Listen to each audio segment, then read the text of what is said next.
देखिए, जब राजनीति में हैं तो विरोधी भी बहुत हैं। बिल्कुल। तो ऐसे षड्यंत्र से हम लोग, मेरा परिवार, बाबूजी हमेशा लड़ते रहे हैं और जो उनकी लड़ाई रही है उसको हम लोगों ने देखा है, करीब से देखा है, तो उससे बड़ी हिम्मत मिली है। ऐसे बहुत सारे तरह से षड्यंत्र किए जाएंगे, लेकिन जब हमारी जनता हमारे साथ है तो इन लोग के षड्यंत्र से कोई फर्क नहीं पड़ता है। नमस्कार दोस्तों, बहुत बहुत स्वागत है आपका अवध लाइव चैनल पर। मैं हूं आप सभी का दोस्त और होस्ट आशुतोष तिवारी। दोस्तों, आज हम हैरिंगटनगंज में हैं, आज़ाद हिंद इंटर कॉलेज में, और आज यहां पे स्थापना दिवस का एक बृहद कार्यक्रम रखा गया है, जिसमें मुख्य अतिथि के तौर पर श्रीमती इंदु सेन जी हैं, जिन्होंने अपने हाथों के द्वारा श्री चंद्रशेखर आज़ाद जी को माल्यार्पण कर आज उनको श्रद्धांजलि दी और आज के दिन जो है उनको याद किया गया दोस्तों। और ये विद्यालय बहुत ही खास है दोस्तों, और इस क्षेत्र के दिग्गज नेता रहे स्वर्गीय मिससेन यादव जी के कर कमलों के द्वारा इसका उद्घाटन किया गया था, और यहाँ से बच्चे शिक्षा लेकर बहुत अच्छे मुकाम जो है हासिल कर चुके हैं। आज इस मौके पर हमारे साथ समाजवादी पार्टी के दिग्गज नेता और मंत्री रह चुके श्री आनंद सेन जी की वाइफ है श्रीमती इंदु सेन जी। आइए मैं इनसे बातचीत करता हूँ। स्वागत है मैम। आज के दिन इस कार्यक्रम के विषय में आप क्या कहना चाहेंगे? सर्वप्रथम मैं चंद्रशेखर आज़ाद जी के आज जो उनकी पुण्यतिथि है उस पर मैं श्रद्धा सुमन अर्पित करती हूँ, और वो हमारे देश की स्वतंत्रता के लिए जो उन्होंने कुर्बानी दिया और जो आज हम लोग स्वतंत्र होके अपने क्षेत्र में और अपने मतलब देश में रह रहे हैं, ये हमारे लिए बहुत बड़ी उपलब्धि है। उन्होंने देश के लिए अपने आप को बलिदान कर दिया। आगे बढ़ते हैं मैम। आपके जो ससुर जी थे स्वर्गीय मिससेन बाबू जी, इस क्षेत्र के फैजाबाद जनपद के बहुत ही दिग्गज नेता रहे हैं और ज़मीन से जुड़े एक सामाजिक नेता थे। लोग उनको आज भी बहुत ज़्यादा पसंद करते हैं, और ऐसे में जहाँ पे आप विद्यालय में बैठे हैं, उनके हाथों के द्वारा इसका उद्घाटन किया गया था, तो बड़ा ही भावुक सवाल है आपसे, आज के दिन बाबूजी को आप कैसे याद करना चाहेंगे? बाबूजी आज के ही दिन नहीं, बाबूजी हमेशा याद रहते हैं। उनके बताए हुए जो भी उनके जो रास्ता उन्होंने बताया है, हम लोग का लक्ष्य यही है कि उन्होंने हमेशा गरीब मजलूमों की सुरक्षा के लिए हमेशा आवाज़ उठाया है। वही हमको और माननीय विधायक श्री आनंद सेन जी को उन्होंने बताया, और मेरी आने वाली पीढ़ी को भी मैं इस चीज़ को बता के जाऊँगी कि हमेशा हमें गरीब मजलूम जो भी सताया हुआ अगर आता है तो हमें उसकी रक्षा के लिए, उसकी सुरक्षा के लिए जो भी बन पड़ेगा, मैं हमेशा तत्पर रहूँगी। बिल्कुल मैम, आगे बढ़ते हैं कि इम्पोर्टेंट प्रश्न लेना चाहूँगा। चूँकि ये साल कोरोना महामारी के चलते स्कूलों के लिए काफ़ी चुनौतीपूर्ण रहा, बच्चों की जो स्कूली शिक्षा है काफ़ी डिस्टर्ब रही, और ऐसे में जो है हायर क्लासेस के बच्चों के स्कूल खुल गए हैं, तो बच्चों को स्पेशली आज के दिन आप क्या संदेश देना चाहेंगे?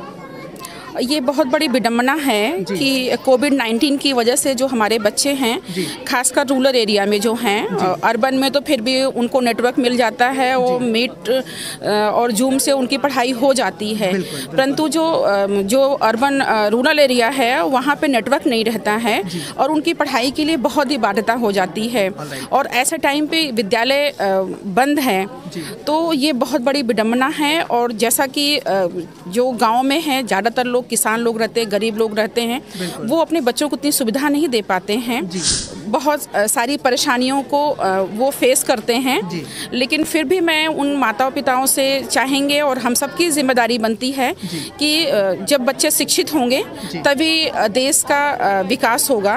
तो इसके लिए हमेशा प्रयासरत रहें कि बच्चे हमारे जो है उनकी पढ़ाई में कोई अवरुद्ध न हो। मेरा प्रयास रहेगा कि जो भी बच्चे हैं उनकी पढ़ाई बनी रहे।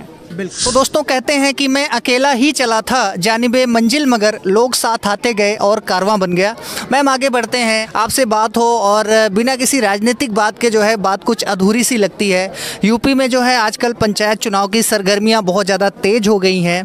हर गाँव गली में, नुक्कड़ में, हर जगह जो है प्रधानी के और पंचायत चुनाव के जो है इलेक्शन की, चूँकि आप भी कई बार ब्लॉक प्रमुख रह चुकी हैं इस क्षेत्र की, तो पंचायत चुनाव के बारे में आप लोगों की क्या तैयारियां हैं, और इस पंचायत चुनाव में किन किन नई चीज़ों के बारे में जो है आप लोग आशान्वित हैं, वो बताइएगा।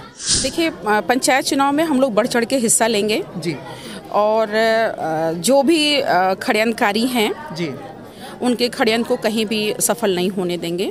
जैसा कि आप जान रहे हो, वर्तमान सरकार है और किस तरीके से वो छल बल से धर्म के नाम पे, जाति के नाम पे, हिंदू मुस्लिम के नाम पे लोगों में मतभेद पैदा कर रही है।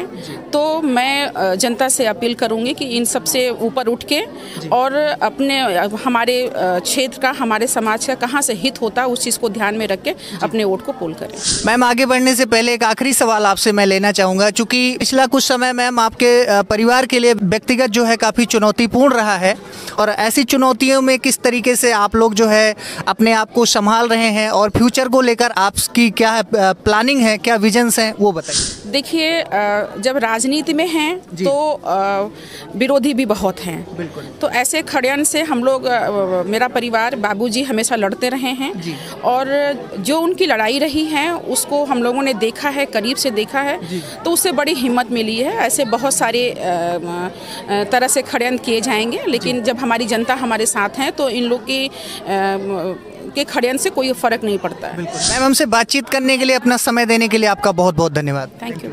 तो दोस्तों कहते हैं कि वसूलों पर आँच आए तो टकराना जरूरी है, वसूलों पर आँच आए तो टकराना जरूरी है, जो जिंदा हो तो फिर जिंदा नजर आना जरूरी है। तो दोस्तों, ये थी श्रीमती इंदु सेन जी, जो कि यहाँ के समाजवादी पार्टी की दिग्गज नेता आनंद सेन जी की धर्मपत्नी है, और आज इन्होंने कई सारे सामाजिक मुद्दों पे, यूपी पंचायत के चुनाव पे और बच्चों की स्कूली शिक्षा के बारे में अपनी बेबाक राय रखी। और आशा करते हैं दोस्तों कि हमारा आज का ये इंटरव्यू वीडियो बहुत अच्छा लगेगा। अगर वीडियो अच्छा लगा तो इसको ज़्यादा से ज़्यादा आप लाइक करें, अपने दोस्तों के साथ शेयर करें, और अगर आप अवध लाइव चैनल पर नए हैं तो इस तरह की वीडियो देखने के लिए चैनल को सब्सक्राइब करें। अब हमको इजाज़त दीजिए दोस्तों, बहुत जल्द मिलेंगे एक नई वीडियो में, नई स्टोरी के साथ। तब तक के लिए नमस्कार, जय हिंद, अपना ख्याल रखिएगा।